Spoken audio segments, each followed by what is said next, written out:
اور جب ایک عورت، ایک بیٹی جہنم میں جائے گی تو 3 لوگوں کو ساتھ لے کے جائے گی، یہ پکی بات ہے۔ میں آپ سب لوگوں سے یہی گزارش کروں گا کہ اپنی بیٹیوں کو، اپنی بیویوں کو باپردہ ضرور بنائیں۔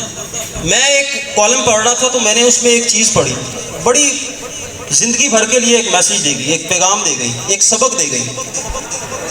میں پڑھ رہا تھا کہ ایک بزرگ تھے تو وہ چند لوگوں کی محفل میں بیٹھے ہوئے تھے، تو بزرگ صاحب نے کہا کہ یہ بتاؤ کہ میری مٹھی میں کیا ہے؟ تو ایک شخص سے پوچھا، اس نے جواب دیا کہ آپ نے اتنی حیرانگی سے پوچھا ہے تو اس میں کچھ نہ کچھ خاص ہے، یعنی کہ ہو سکتا ہے اس میں سونا ہو۔ تو اس شخص نے دوسرے بندے سے پوچھا، اس نے غلط بتایا، تم بتاؤ کیا ہے؟ تو اس نے بتایا کہ اس میں سونا نہیں ہو سکتا، تو اس میں چاندی ہوگی۔ تو اس نے کہا تم نے بھی غلط بتایا۔ تیسرے سے پوچھا تو اس نے بتایا کہ اس میں ہیرے ہو سکتے ہیں، اس نے بھی غلط جواب دیا۔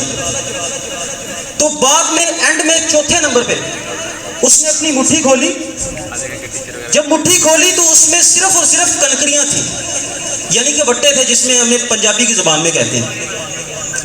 تو اس نے کہا کہ ایک باپردہ عورت کی مثال اسی طرح ہے، جو وہ مٹھی کی طرح بند ہوتی ہے، یعنی کہ باپردہ ہوتی ہے، تو اس کی قیمت ہیرو، سونا اور چاندی کی طرح ہوتی ہے۔ اور جیسے ہی وہ مٹھی کھلتی ہے، یعنی کہ بے پردہ ہوتی ہے، تو اس کی مثال کنکریوں کی طرح ہے۔